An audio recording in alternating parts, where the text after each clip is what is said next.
Happy Investor, kembali lagi dengan NH Korindo Sekuritas. Hari ini Rabu 31 Mei 2023, seperti biasa akan memaparkan market update dan juga rekomendasi saham. Kita lihat untuk outlook hari ini. Jadi ketiga indeks utama Wall Street ditutup beragam pada hari Selasa, tertekan kekhawatiran mengenai apakah pemerintah dan Parlemen Amerika Serikat bisa satu suara mengusung naiknya plafon utang Amerika Serikat yang telah mencapai 31,4 triliun USD.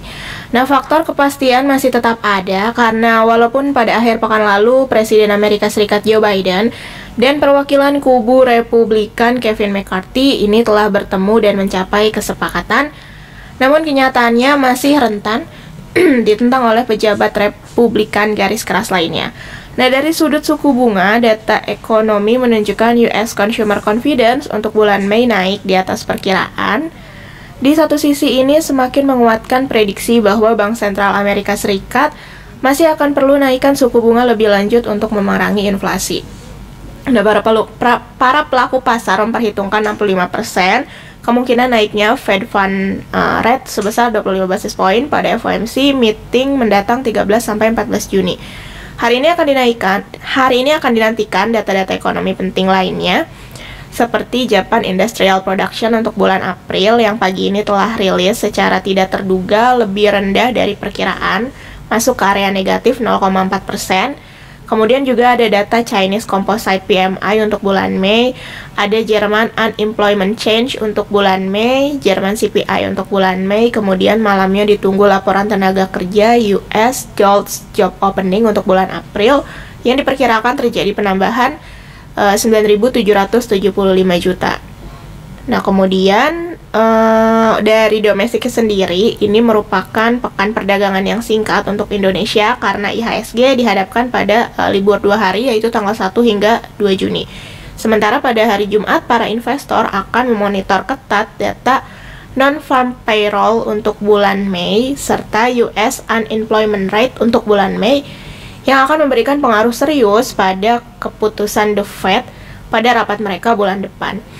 IHSG yang juga belum mampu recover ke atas resisten EMA 10 masih membuka potensi volatilitas tinggi dan ancaman konsolidasi lebih lanjut ke arah 6.600 hingga 6.550. Walau di tengah memerahnya harga-harga saham kemarin, asing terdata beli bersih sebanyak 432 miliar rupiah. Kami pun menyarankan para investor atau trader untuk mempertahankan posisi hold atau wait and see menimbang libur panjang. Ini mengandung terlalu banyak faktor ketidakpastian. Kemudian untuk most active stocks, kemarin itu ada BBCA, Goto, BBRI, Telkom, Pegas, BMRI, BBNI, ASII, UNTR, dan HIL.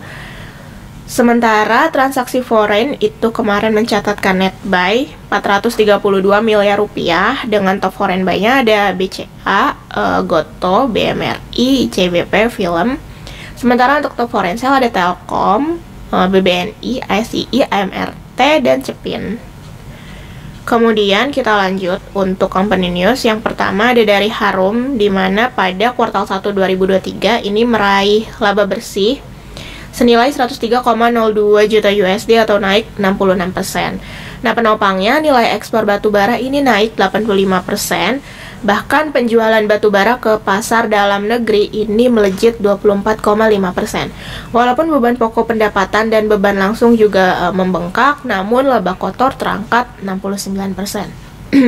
Kemudian yang kedua ada dari HRTA, di mana pada 25 Mei 2023 ini telah melakukan penandatanganan MOU ekspor perhiasan emas dengan LP Commodities Private Limited dengan jumlah pemesanan 3 ton emas.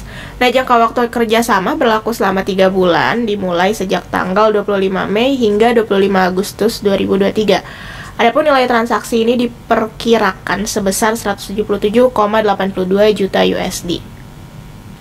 Kemudian yang ketiga ada dari MTDL, di mana para pemegang saham menyetujui pembagian dividen sebesar 178,01 miliar rupiah, di mana ini dividen tertinggi sepanjang sejarah perseroan. Nah, keputusan itu diambil dalam RUPST yang digelar pada hari Selasa dengan menyetujui pembagian 30,67% dari laba bersih tahun 2022. Sehingga setiap pemegang sahamnya nanti akan mendapatkan Rp14,5 per lembar.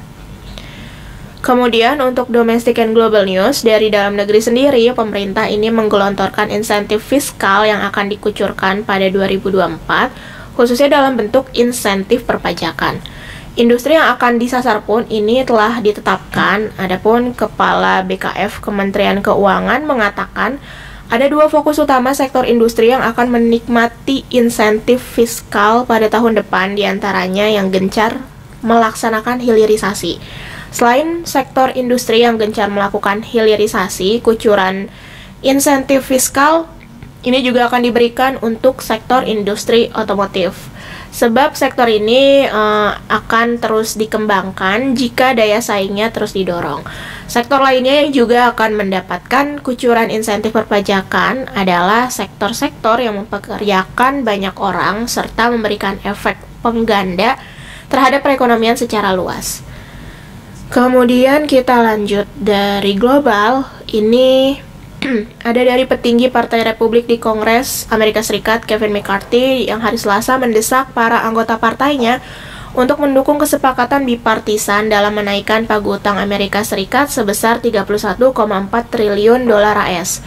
Dan seorang tokoh garis keras partai tersebut mengatakan bahwa ia kemungkinan akan mendukung langkah tersebut dalam sebuah pemungutan suara yang sangat penting.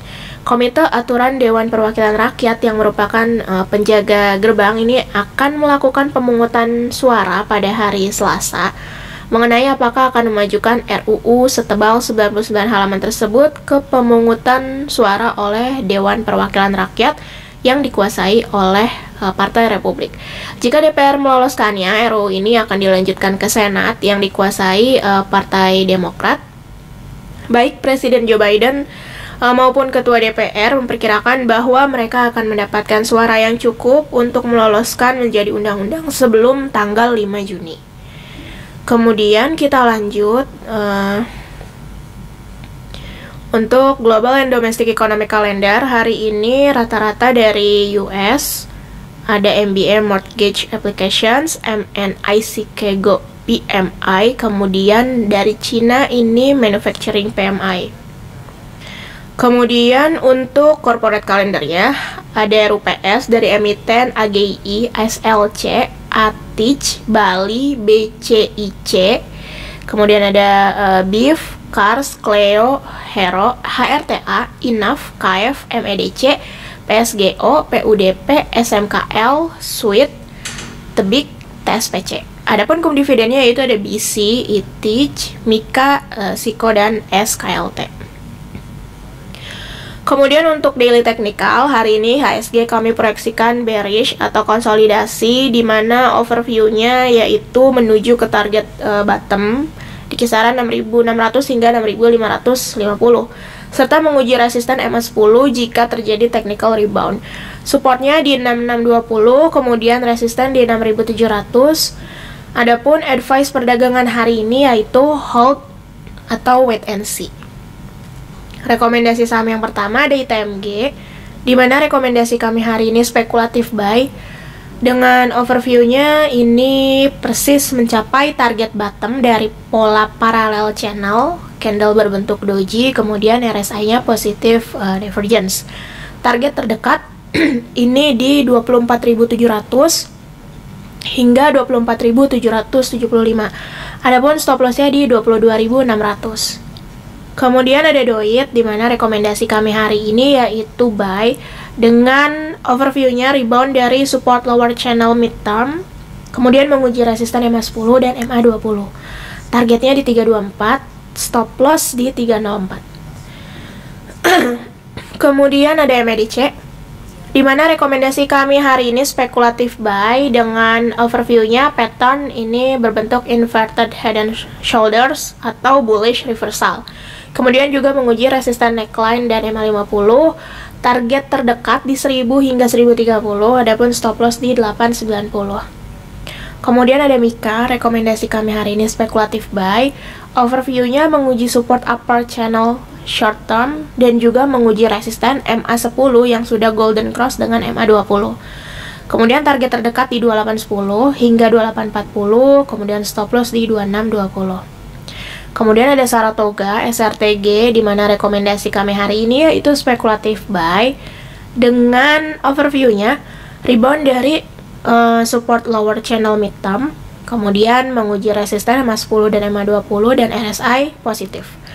Target terdekat di 1700, kemudian stop loss-nya di 1490. Oke, sekian mengenai paparan hari ini. Terima kasih.